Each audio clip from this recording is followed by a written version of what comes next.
ইলিশ মাছটা এই পদ্ধতিতে রান্না করলে এত মজা হয় খেতে, আর অন্য কোনো পদ্ধতিতে খেতে আপনার মনই চাইবে না। ইলিশ মাছ আমার ২ টা পদ্ধতিতে খেতে ভাল লাগে। একভাবে হচ্ছে এভাবে রান্না করে খেলে, আর দ্বিতীয় পদ্ধতি হচ্ছে আপনার ভাজি করে খেলে। তো এই পদ্ধতিতে একবার রান্না করে খেয়ে দেখবেন, এত মজা লাগে, অসম্ভব মজা লাগে।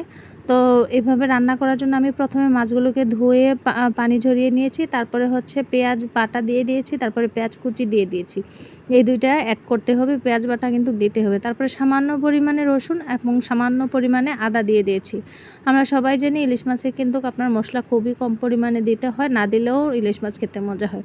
তারপরে আমি এখানে মরিচের গুঁড়া দিয়ে দিচ্ছি, তারপরে আমি আবার দিয়ে দেবো হচ্ছে হলুদের গুঁড়া।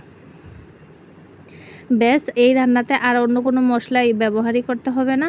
এবারে হচ্ছে আমি এই ইলিশ মাছটা রান্না করব হচ্ছে দিয়ে, সরিষার তেল দিয়ে। তো আমি এখানে সামান্য পরিমাণে জিরার গুঁড়াও দিয়ে দিচ্ছিলাম। এগুলো না দিলেও চলে, এভাবে রান্না করলে এমনিতেও খেতে অনেক বেশি মজা হয়। তারপরেও আমি সামান্য পরিমাণে দিচ্ছিলাম। তারপরে দিয়ে দিলাম হচ্ছে সামান্য একটু লবণ। তারপরে আমি সরিষার তেল দিয়ে দেব। সরিষার তেল দিয়ে এই মশলাগুলোর সাথে মাছটাকে খুব ভালোভাবে মেখে নেব।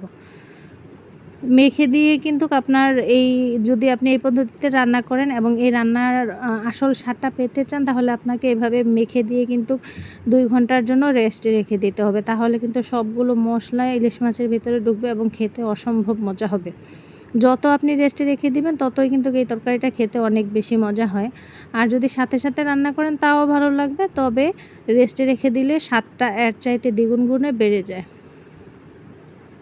তো যারা আমার সম্পূর্ণ ভিডিওটি দেখছেন, তারা প্লিজ একটু যদি ভালো লেগে লাইক, কমেন্ট, শেয়ার করে দিয়ে পাশে থাকবেন। এবারে হচ্ছে মাখানো শেষ হয়ে গেলে আমি ২ ঘন্টা রেস্টে রেখে দিয়ে এবার চুলায় বসিয়ে দিয়েছি। চুলায় বসিয়ে দিয়ে ঢাকা দিয়ে রান্না করব অনেকক্ষণ।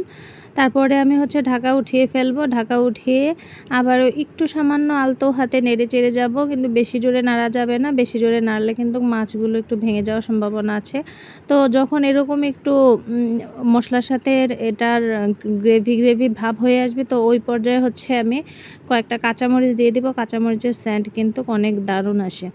তা আবারও ঢাকা দিয়ে ঢেকে যাব। ঢেকে দিয়ে আবারও কিছুক্ষণ রান্না করে নিব। দেখুন আমার কালারটা এখনই কিন্তু কত সুন্দর একটা কালার চলে এসেছে।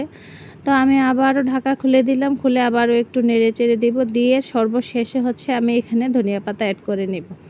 তো ধনিয়া পাতাটা অ্যাড করলে কিন্তু তরকারিটা অনেক বেশি স্বাদ হয় খেতে। তো আমি আবারও ধনিয়া পাতা অ্যাড করে সামান্য হালকা হাতে নেড়ে দিচ্ছি। দেখতেই পাচ্ছেন যে আমার তরকারির কিন্তু ঝোলটা একদম কষা কষা হয়ে এসেছে। তো এই মুহূর্তে কিন্তু আমি এটা নামিয়ে নিব। আমার রান্না শেষ। ব্যাস, দেখেন তরকারি কালারটা কেমন হয়েছে, অবশ্যই কিন্তু কমেন্টস করে জানাবেন। দেখা হচ্ছে অন্য কোনো ভিডিওতে। সে পর্যন্ত ভালো থাকবেন। আল্লাহ হাফেজ।